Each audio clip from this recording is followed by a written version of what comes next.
आप देख रहे हैं आज पाकिस्तान, और अगर आप पाकिस्तानी मीम्स को फॉलो करते हैं तो यकीनन आपने देखा होगा एक बड़ा ही फ़लसफ़ियाना सवाल होता है कि क्या खोया क्या पाया। और नीचे किसी मनचले ने एक खोए की प्लेट की तस्वीर लगाई है कि ये खोया, और साथ ही एक पाए से भरी हुई प्लेट लगाई हुई है कि ये पाया। लेकिन अज़राहन मजाक तो सही है, वाकई ये सवाल हम सब के लिए अहम है और इसी के तनाजुर में हम आने वाले साल को देखते हैं। अगर इस साल आपकी कोई ख्वाहिशें अधूरी रह गई हैं, कोई प्लान्स नामुकम्मल रह गए हैं, किसी सेटबैक किसी फेलियर का आपने सामना किया है, तो यकीनन एक नए आगाज़ की तरफ आप एक नए पैशन के साथ पढ़ रहे हैं और आपको लगता है कि अच्छा जी ये जो चीज़ है ना इसको मैंने करेक्ट कर लेनी है। इसी को मद्देनज़र रखते हुए हम रेजोल्यूशंस बनाते हैं, लेकिन हमारी रेजोल्यूशंस कुछ ही माह में कुछ ही हफ्तों में दम तोड़ देती हैं और हम अपनी पुरानी रविश पे आ जाते हैं। किस तरह अपने आप को साबित कदम रख सकते हैं, ज़रा ये बात भी करेंगे और एक जायज़ा लेते हैं जी 2021 का, और जो कॉमन प्रॉब्लम्स और चीज़ें आपने मुझसे शेयर की हैं, मेरे पेजेस पे मुझे बताया है, उसको ज़रा लेकर चलेंगे कि क्या हमारे लिए ये साल वाकई एक आई ओपनर था या नहीं। बड़ी तकलीफ़ दह ख़बरें भी हमने देखी, यकीनन कुछ ऐसे वाक़यात भी हुए जिसने हमें एक तरह से आईना दिखाया कि हमारा माशरा, हमारे रवैये, हमारी माशरत किस तरफ को जा रही है, यानी किस तरह हम एक दूसरे से रवैया रखते हैं, जिसमें कुछ दिलखराश वाक़ये थे जैसे मीनार पाकिस्तान वाला वाक़या, इसके अलावा सियालकोट का सानेहा। ये वो तमाम चीज़ें हैं जो यानी वक्ती तौर पे हमारे सामने आती हैं, हमें तकलीफ़ देती हैं, हमारी ड्राइंग रूम में ये एक गुफ्तगू का हिस्सा बनती हैं, लेकिन फिर हम इसको भूल जाते हैं और आगे बढ़ जाते हैं। क्या वाकई इसका कोई असर भी ले रहे हैं, ये हम बात करेंगे आज के प्रोग्राम में। ज़बरदस्त पैनल है जी आज मेरे साथ। First and foremost our very favourite, गुज़िश्ता 3 रोज़ हमने बात की मुख्तलिफ सितारों के हवाले से, लेकिन जो आज हमारे साथ एस्ट्रोलॉजर मौजूद हैं उनकी कई पेशन गोइयाँ ख़ास तौर पे सियासतदानों को लेकर, सियासी सूरत हाल को लेकर वो सच हो जाती हैं। तो आज ज़रा उनसे भी पूछेंगे कि आने वाले साल से क्या एक्सपेक्ट कर सकते हैं। हमारे साथ मौजूद हैं सामिया आपा। Thank you so much Samia आपा फॉर मेकिंग टाइम फॉर अस।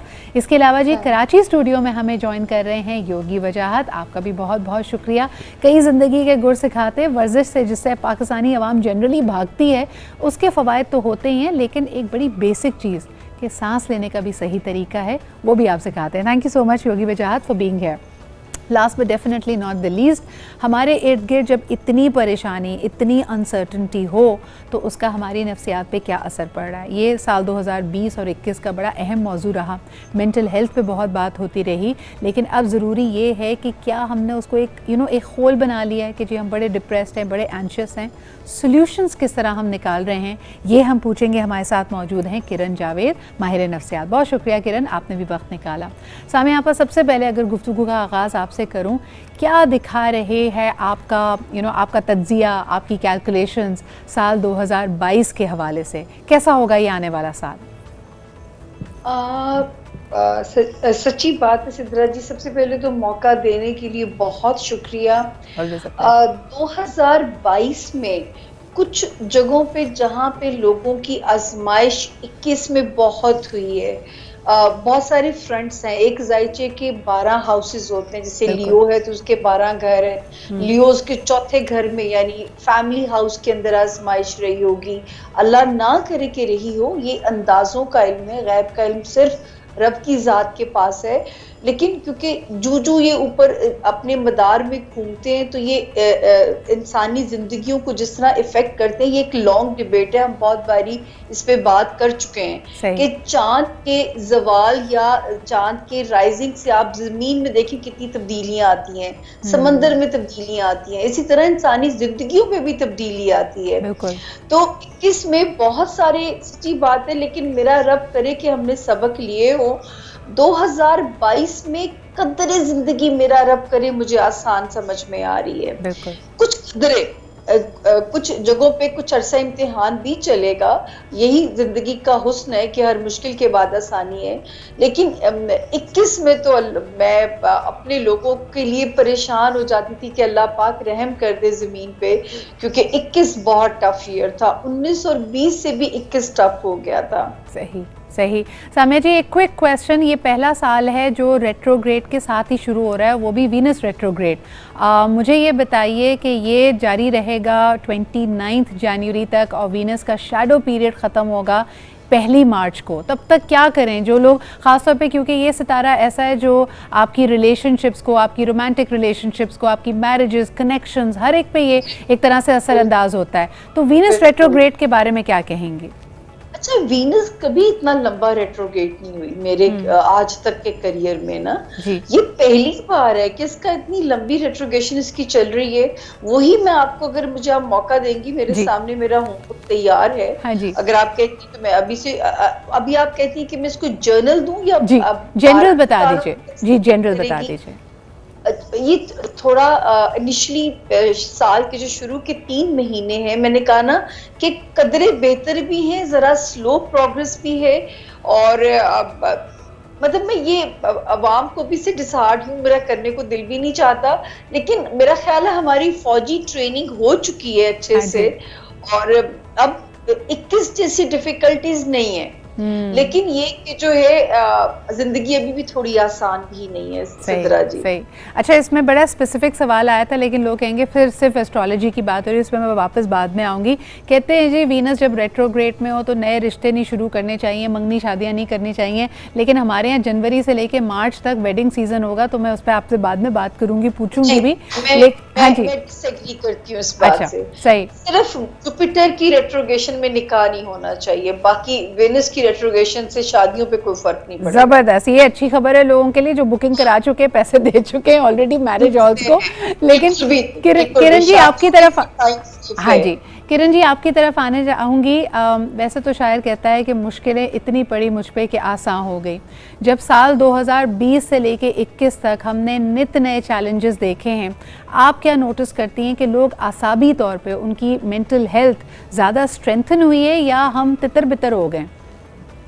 देखिए, डिपेंड करता है कि इंसान ने इस चीज़ को परसीव कैसे किया है, कि हर इंसान एक दूसरे से अलग और मुख्तलिफ होता है, और उसके अंदर अपनी क्या कैपेसिटी और सलाहियत है कि उसने जो चैलेंजेस हैं उनको किस तरीके से अपनी कैपेसिटी के हिसाब से डील किया है, या वो सब कुछ हार के बैठ गया है।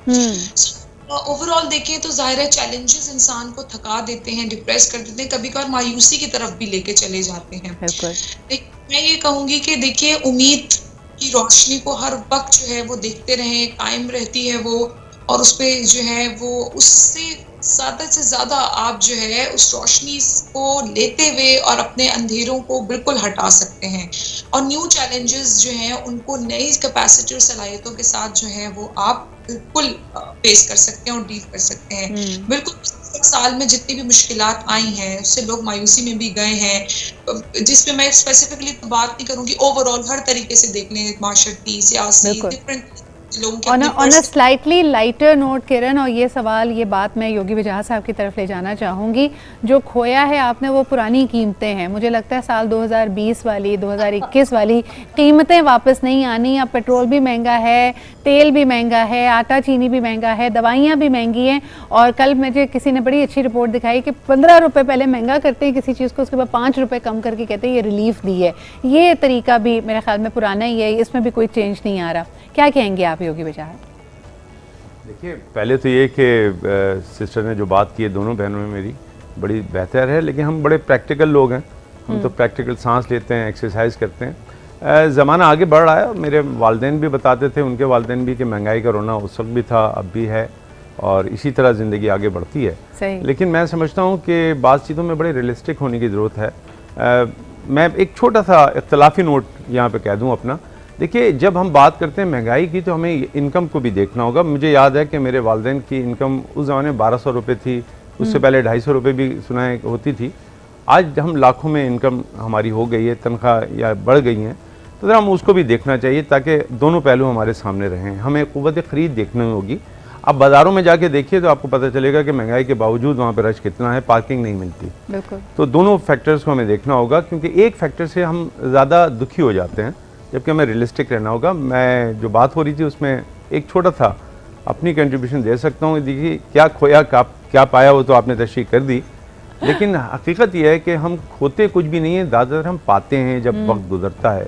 वो इल्म है, विजडम है, तजर्बा है, और इस तजर्बे और इस तमाम तर चीज़ों से जो मैंने पाया है वो ये है कि ज़्यादा रियलिस्टिक हूँ, ज़्यादा बेहतर तौर पे अपने तज़किये करता हूँ, और आने वाले साल के लिए मैंने बड़े मंसूबे नहीं, छोटे छोटे मंसूबे बनाए हैं जो मैंने तजर्बे से सीखे हैं। बिल्कुल सही। और अच्छा मैं जी, समझता हूँ ये बहुत एक ज़रूरी है। छोटे से ब्रेक की तरफ बढ़ते हैं, वापस आएंगे, ज़रा अटैचमेंट्स पे भी बात करेंगे। आज प्रोग्राम की शुरुआत में रफ़त ने बड़ी प्यारी बात की थी कि गुजरा हुआ साल और यकीनन हर गुजरता हुआ लम्हा बाद में याद आता है और हम कहते हैं कि वो वक्त बड़ा अच्छा था। तो बड़ी अच्छी यादें भी होंगी, हावी वो चीज़ें हो जाती हैं जो नेगेटिव हैं, हम नेगेटिविटी पे बात भी ज़्यादा करते हैं, वो बड़ी ख़बर भी ज़्यादा पड़ती है।